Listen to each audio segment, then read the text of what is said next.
अस्सलाम वालेकुम। क्या हाल है भाई, हो ठीक हो? कहते हैं शौक़ का कोई मोल नहीं, शौक़ की कोई कीमत नहीं, लेकिन शौक़ ऐसा नहीं होना चाहिए कि बेजान परिंदों पर आप जुल्म करो। ये देखें, ये हमारे पठानों के शौक़ है। बेजान परिंदे को अपने साथ गाड़ी में बिठा के पाँव से बांध के, यार ये कौन सा शौक़ है? कल को आपने अल्लाह को जवाब देना है।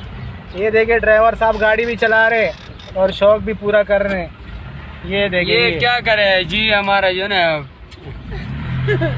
नहीं तो इससे आपको क्या क्या मिलता है इसको पालने से? इसको हम लोग शर्त इस पे जीतते जी, लड़ाइयाँ कराते हम लोग, मोहब्बत करते हैं इससे जी। दिल में कभी नहीं आते बेजान परिंदे को जो है ना आपने पाँव से बांधा हुआ, ये देखे तार को। यार लेकिन ये बड़ा बेवफा चीज़, ये भाग जाता है। हर किस्म के लोग दुनिया में पाए जाते हैं, लेकिन ऐसे बेरहम लोग जो बेजान परिंदे पर जुल्म करते हैं, अल्लाह इनको हिदायत देवे।